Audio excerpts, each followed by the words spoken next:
이 시간 저희들이 마태복음 21장을 읽었습니다.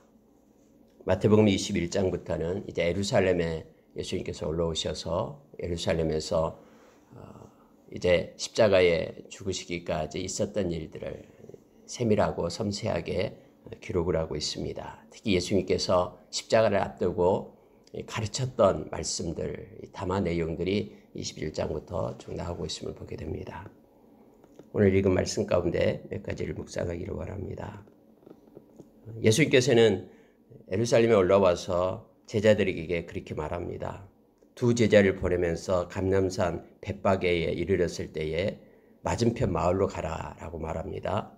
거기에 나귀와 나귀 새끼가 매여 있는 것을 볼 것인데 그것을 끌고 와라라고 말합니다. 예루살렘에 입성할 때에 예수님께서 나귀 새끼를 타고 입성하기 위함임을 성경은 말해주고 있습니다. 우리가 이 말씀을 여러 번 읽을 때에 예수님께서 말씀을 성취하기 위하여 그리고 겸손한 그런 메시아임을 드러내기 위하여 이와 같은 말씀에 기록된 것들을 행하고 계신다라는 것을 우리는 알 수 있겠습니다만 그때 당시 예수님의 명령을 받았던 그러한 예수님의 제자들의 모습이 어떠했는가를 생각해 보면은 우리에게 깊은 은혜가 됩니다. 그들에게 그렇게 말씀합니다. 끌어오라. 만약에 누가 무슨 말을 하거든 주가 쓰시겠다 하라. 그리하면 즉시 보내리라. 이 예수님의 말씀을 받습니다. 이 말씀을 순종하면서 두 제자가 맞은편 마을로 가게 됩니다. 만약에 이 제자의 마음 가운데 이게 도대체 무슨 일이야? 라고 그 예수님의 명령에 대해서 주권자 되시는 예수님에 대해서 그 권위와 권세를 인정하지 않았다면 아마 당황했을 것이고 또 이 말씀을 순종하기가 어려웠을 것입니다. 남의 소유인 나귀를 갖다가 끌고 오라니 라고 생각할 수가 있을 것입니다. 성경에 보면은 4절에서 그러나 이렇게 기록하고 있습니다. 선지자를 통하여 하신 말씀을 이루려 하심이라 라고 말씀하시면서 이제는 겸손하여 그 짐승의 새끼를 탔도다 라고 말하는 이사야서 62장에 있는 말씀을 성취하기 위함이다라고 마태는 이것을 이렇게 기록하고 있습니다. 제자들은 6절에 보니까 예수님 명령을 받고 그곳에 갑니다. 그리고 예수님께서 명령하신 대로 하였다라고 말합니다. 나귀와 나귀 새끼를 끌고 와서 자기의 겉옷을 위에 얹었다라고 성경은 말해주고 있죠. 제자들은 예수님의 말씀에 순종을 합니다. 우리가 이러한 일들이 우리의 삶 가운데도 무수히 일어납니다. 때로는 우리의 이성이 허락지 않고 또 우리의 경험과 삶의 모습들이 말씀을 순종하는 데에 걸림돌이 되는 경우가 너무나 많습니다. 그러나 우리가 철저하게 말씀을 묵상하면서 말씀을 우리의 이성 앞에 두어야 된다는 것을 우리가 기억하기를 원합니다. 제자들은 자기가 이해될 수 없는 말들을 들었음에도 불구하고 절대적인 그 말씀을 자기의 경험치 위에다 둡니다. 그래서 순종해서 끌고 오게 되었음을 성경 말하고 있습니다. 여러분 마태복음에서는 다른 사람이 왜 끌고 갑니까? 라고 묻는 내용이 없습니다. 그러나 다른 성경에는 마가복음이나 누가복음에는 그런 내용들이 있죠. 그런데 여기서 지금 마태가 기록해주고 있는 그 요점이 뭐냐면은 그들은 예수님의 말씀을 순종했고 그대로 행했고 예수님께서는 말씀에 기록된 대로 온유하셔서 그대로 순종하면서 겸손한 메시아 되심을 드러냈다라는 것을 우리로 깨닫게 합니다. 그러면서 우리로 하여금 하나님의 말씀을 따라서 순종하는 삶을 살 것을 요청하고 있음을 보게 됩니다. 예수님께서 예루살렘 성에 입성할 때에 호산나 다윗의 자손이여 찬송하리로다 하면서 많은 이들이 그렇게 따랐습니다. 마치 예수님이 예루살렘에 올라와서 이제는 이스라엘을 구원할 자로 그들은 생각하면서 따르고 있었죠. 그러나 일주일이 지난 다음에 그렇게 예수님을 찬양하며 외쳤던 그들이 이제는 예수님을 향해서 그를 십자가에 못 박으라라고 외친 무리들이었음을 우리는 너무나 잘 압니다. 이처럼 너무나 연약하고 또 보잘것없고 또 상황에 따라서 휩싸이며 움직이는 그러한 사람들의 모습을 또 말씀 속에서도 발견하게 됩니다. 그러나 이 순간만큼 예수님께서는 이렇게 하시기를 원했습니다. 왜냐하면 예수님이 메시아 되시고 구원자 되심을 이제는 공개적으로 선포하는 내용이거든요. 예수님은 때가 되면은 이처럼 때가 되기 전에는 예수님이 숨겼죠. 예수님이 메시아 되심을 숨겼지만 그러나 예수님이 때가 될 때에 예수님은 선포하시면서 왕 되시고 구원자 되심을 나타내십니다. 예루살렘에 올라가실 때에 십자가를 지기 위하여 죽으러 올라가지만은 예수님만이 구원자 되시는 역설적인 그런 선포가 이때 있었음을 우리는 기억을 해야 됩니다. 죄악의 밤이 깊을수록 그렇다고 해서 진리가 숨겨지고 초라해지지 않습니다. 아무리 어떤 순간에도 진리는 빛으로 세워지게 됨을 우리가 기억하기를 원합니다. 어젯밤에도 말씀을 잠깐 나눴습니다마는 마지막 때가 되면은 이제 교회 안에서 거짓 선생이 일어난다라고 말하죠. 그러면서 빛의 그러한 자녀의 모습으로서 그들이 속이고 또 그들이 탐심과 음란으로 그들이 그의 삶을 행한다라고 말하죠. 절대적으로 교만해서 그들의 마음 가운데 예수 그리스도가 주되심을 자기들을 샀던 예수 그리스도가 주되심을 부인하는 자로 그들이 나타난다라고 성경은 베드로후서 2장에서 우리에게 말씀해 주고 있습니다. 여러분, 점점 세상은 이렇게 악으로 치닫는다 해도 예수님이 그리스도라, 주가 그리스도라, 예수는 그리스도라라고 외치는 무리들은 있습니다.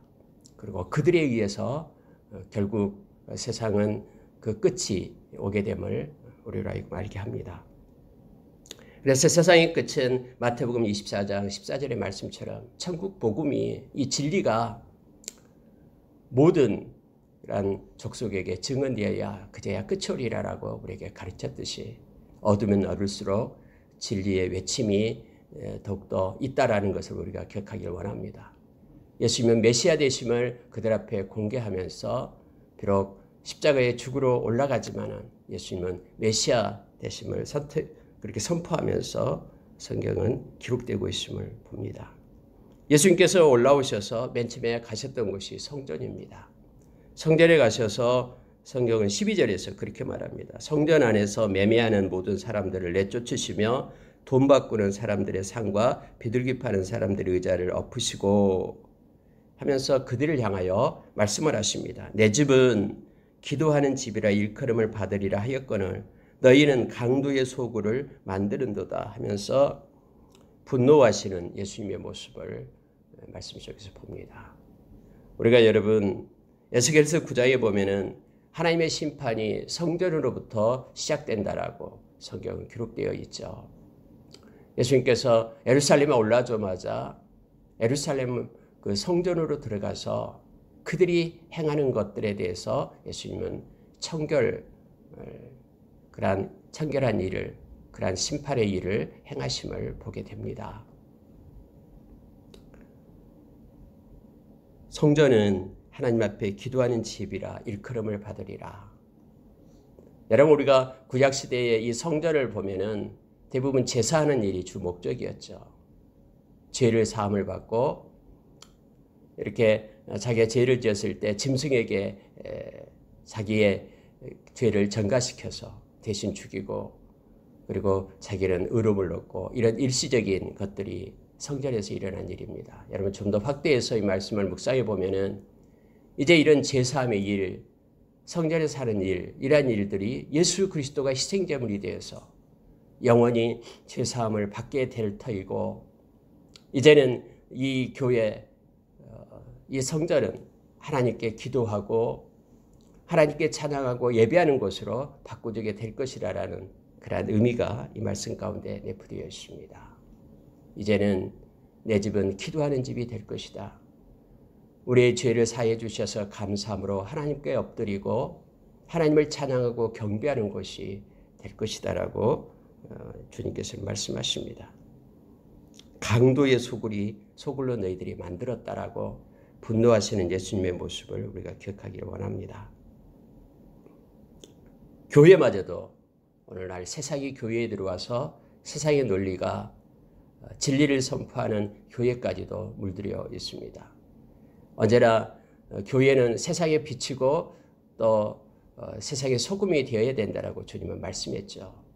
그래서 세상 속으로 거룩이 들어가야 되는데 거룩한 교회 속으로 이 세큘러, 이 세상의 세속이 들어와서 세상의 논리가 판치게 될 때 예수님은 이처럼 책망하고 계심을 보게 됩니다. 강도의 소굴이다라는 것은 자기의 탐욕과 탐심이 있는 것을 말하고 있습니다. 여러분, 예수님께서 이렇게 분노하는 것이 맞지 않는 것입니까? 그렇지 않습니다. 예수님께서는 직접 사람을 때린 일은 여기서 없습니다. 예수님의 분노는 이성을 잃은 짜증이나 혈기가 아닙니다.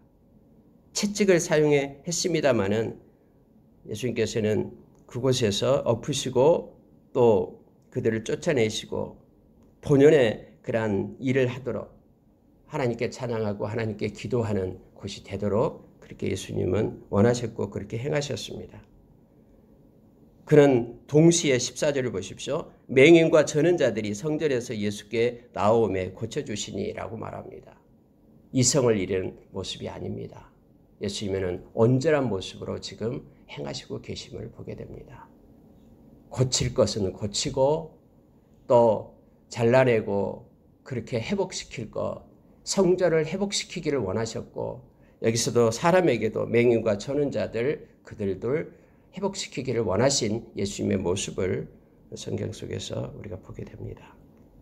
이러한 모습이 대제사장들, 서기관들은 이해할 수가 없었습니다. 왜냐하면 그들은 그들의 습성과 또 그들의 그 종교 그러한 의식 속에 행위 속에 그들은 그렇게 갇혀 있었기 때문에 도저히 예수님이 행하는 모습이 이해가 안 되는 겁니다. 그래서 15절이 그렇게 말합니다. 예수께서 하시는 이상한 일, 도대체 왜 그런지 마치 미친 모습처럼 보이는 거예요. 이상한 것으로 그들이 봤다라고 말합니다. 그리고 더군다나 성전에서 어린아이들이 호산나 다윗의 자손이야 하면서 그렇게 예수님을 향하여 찬양하고 높이는 것을 보면서 더욱더 경악합니다. 아니 어떻게 이런 일이 있을 수 있어 하면서 참나마도 하면서 그들은 예수님에 대해서 이상한 모습 그렇게 보고 있음을 보게 됩니다. 예수님이 온전한데 마치 예수님이 이상한 것처럼 보여지는 그러한 시대였음을, 그러한 상황이었음을 성경은 말해줍니다. 앞으로 세상은 점점 그럴 겁니다. 오히려 말씀을 따라 살아가는 것이 진리를 붙잡고 살아가는 것이 또 이상한 것처럼 느껴지는 그러한 시대 속에 있게 될지도 모릅니다. 그럼에도 불구하고 우리는 예수님이 하셨듯이 말씀을 따라 살아가는 자로 우리가 세야 됨을 성경은 이렇게 가르쳐 줍니다. 무화과 나무가 있었습니다. 예수님께서 아침에 성으로 들어오실 때 시장했다라고 말합니다. 잎이 무성했습니다. 마치 그때 종교 지도자들의 모습을 이렇게 나타내고 있는, 상징적으로 나타내고 있는 것 같습니다. 물론 다른 성경에 보면은 때가 이르지 않았다라고 말합니다. 때가 이르지 않았는데도 잎만 무성한 그리고 열매가 없는 것을 보게 됩니다. 예수님께서 시장에서 뭔가 얻으려고 했는데 얻지 못했다라고 말하고 있습니다. 예수님은 이렇게 한마디 하십니다. 이제부터 영원토록 네가 열매를 맺지 못하리라. 그러니까 무화과나무가 즉시 말랐다라고 성경은 말해주고 있죠. 이러한 사실을 보고 있던 제자들이 예수님께 말합니다. 어찌하여 곧 말랐나이까? 라고 말합니다. 다른 성경에는 이튿날 그렇게 물었다라고 말하죠. 지금 제자들이 묻고 있는 것은 예수님 어떻게 무화과 나무에게 그렇게 저주해가지고 마르게 했습니까? 권력을 남용하는 것이 아닙니까? 이런 내용이 아닙니다. 예수님 말씀 한마디에 어떻게 이렇게 나무가 멸망받을 수 있고 심판받을 수 있습니까? 지금 이걸 묻고 있는 것입니다. 어떻게 이러한 말씀 한마디에 그러한 능력이 그렇게 행해지고 선포되어서 결과가 나타날 수가 있습니까? 라고 묻는 내용이에요. 우리는 말씀을 읽을 때 성경이 말하려는 그런 의도에 우리는 초점을 둬야 됩니다. 다른 것에 초점을 두어서는 안 됩니다. 그때 예수님은 그렇게 설명합니다. 무화과 나무에게 된 이런 일만 할 뿐 아니라 이 산더러 들려 바다에 던져지려 하여도 될 것이요. 너희가 기도할 때에 무엇이든지 믿고 구하는 것은 다 받으리라 하면서 너희가 믿음이 있고 의심하지 아니하면은 이와 같은 것을 행할 수 있다라고 예수님은 시청각 교육으로 가르쳐주고 있음을 보게 됩니다. 너희가 믿고 기도하면 내 집은 기도하는 집이라.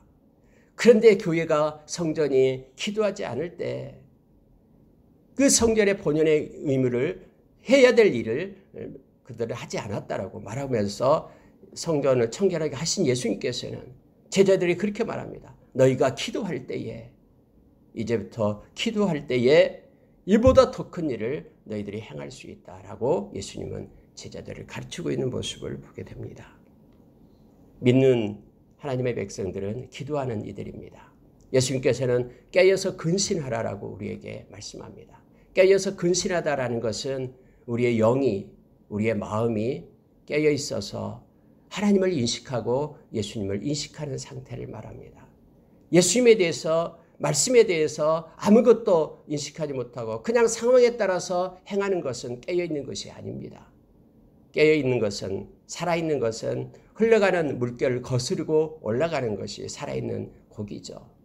그래서 성경은 에베소서 3장 16절 이하에서 바울사도가 무릎 꿇고 에베소 교회를 향하여 눈물로 흘리면서 기도하는 내용이 나오잖아요. 거기서 그렇게 기도합니다. 믿음으로 사는 것. 그래서 우리의 마음 가운데 예수님이 살아계시게 하는 것. 성령으로 사는 것. 그래서 우리의 속사람이 강건하게 되는 것. 예수님의 십자가의 사랑으로 사는 것. 그래서 삶의 뿌리가 사랑에 박히는 것. 이것이 깨어 있어서 주님을 바라는 모습임을, 기도하는 자의 모습임을 우리로 하여금 알게 합니다. 여러분 28절로 보겠습니다. 너희 생각에는 어떠하냐 하면서 예수님은 이 비유를 말씀합니다. 어떤 사람에게 두 아들이 있다라는 거예요. 그래서 맏아들에게 가서 오늘 가서 포도원에 가서 일해라 했더니 맏아들은 대답을 합니다. 네, 하겠습니다. 그러나 가지 않았다라고 얘기합니다. 그다음에 둘째에게 너는 가서 일하라 했더니 아니 싫습니다. 가기 싫어했는데 뉘우쳐서 갔다라고 얘기합니다. 그때 예수님이 이렇게 묻습니다. 누가 아버지의 뜻대로 하였느냐? 그때 사람들은 둘째는 이다라고 말하고 있습니다. 여러분 그때 당시에 장남, 첫째는 장자권이 있었죠. 그리고 아버지가 하는 일에 관여할 수 있는 특권이 있었습니다. 물론 유산도 2배로 받습니다. 그래서 이 맏아들 그러고 얘기하면은 다 부러워하면서 힘이 있고 권세가 있는 자를 얘기합니다. 그래서 성경은 언제나 이 둘째 편을 들고 있는 것들을 보게 되죠. 비유할 때도요. 이 말은 소유받고 힘든 그 사람 보기에는 천해 보이는 그들을 사용해서 이렇게 비유를 들고 있음을 보게 됩니다. 비록 힘이 없고 또 사람이 이렇게 나쁘게 생각하는 창녀, 세리들, 그들이 먼저 하나님 말씀에 순종하는 자가 된다라는 것을 말하게 됩니다. 천국이 먼저 그들의 것이다라고 말하고 있는 것이죠. 그래서 여러분 이 말씀 가운데도 순종을 말하고 있습니다. 잘 순종할 것 같고 그러한 능력도 있고 힘 있는 자가 잘 순종할 것 같지만은 순종은 그렇게 겉모습으로 이렇게 나타낸 것이 아니다라고 말하고 있습니다. 그러면서 어떤 처지에 있든 하나님 말씀에 순종하는 자가 하나님을 기쁘게 하고 그것이 곧 믿음임을 또 말씀 가운데 예수님께서는 가르쳐 줍니다. 한 가지 비유를 하고 마치는데요. 포도원 농부의 비유를 예수님께서는 하십니다. 그리고 이것이 실제 자기의 모습임을 또 이것 때문에 왔음을 성경은 말해주고 있죠. 예수님께서 이 말씀을 통해서요. 예수님, 하나님께서 직접 주인이다라고 표현합니다. 포도원을 만들고 울타리를 두르고 또 즙자는 틀을 만들고 망대를 짓고 새로 주었다라고 말합니다. 그런데 이 농부들은 열매 거둘 때가 됐는데 열매를 주인한테 드리지 않습니다. 그래서 그 종들을 보내니까 종들도 잡아 죽입니다. 열매들이 바로 이 농부들이 바로 그 대제사장 이스라엘 백성이 되겠죠. 그들에게 그들은 하나님을 찬양하고 하나님께 영광 돌리는 삶의 열매를 드려야 되는데 그렇게 하지 않고 그렇게 외치는 많은 선지자들을 그들이 죽였음을 보게 됩니다. 이제 그 하나님은 아들을 보내게 되는데 아들마저도 그들은 죽이게 된다라고 말하고 있죠. 근데 이 말을 듣고 있던 대제사장들 그리고 여기 서기관들은 자기들을 향해서 하는 말인 줄 알고 있었습니다. 성경에 그렇게 기록되어 있으니까요. 그러면서 오히려 예수님을 죽이려고 했다라고 말하고 있습니다. 그런데 그들이 사람을 무서워해서 무리를 무서워해서 예수님을 잡지 못했다라고 성경은 말하고 있음을 보게 됩니다. 그러면서 예수님께서는 그들이 나를 버렸다라고 말합니다. 버린 돌이 그러나 모퉁이의 머릿돌이 될 것이다라고 말해두고 있습니다. 예수님을 믿고 말씀에 순종하는 그들에게 예수님은 머릿돌이 되어서 그들을 세우고 그들을 보존하고 건축하시는 그런 머릿돌이 주춧돌이 됐음을 성경은 가르쳐주고 있습니다. 말씀을 마치겠습니다. 예수님은 이제 십자가에 못 박기 위하여 올라오셔가지고 예수님이 계시는 그 동안단에 예수님은 거기에 있는 사람들을 가르칩니다. 오늘 말씀 가운데 예수님께서는 우리에게 순종을 가르치고 있습니다. 세상이 아무리 그렇게 요란하고 이렇게 죄 가운데로 달려간다 할지라도 끝까지 말씀을 순종하면서 기도하는 자로 설 것을 우리에게 요청합니다. 예수 믿는 사람들은 기도하는 사람들입니다.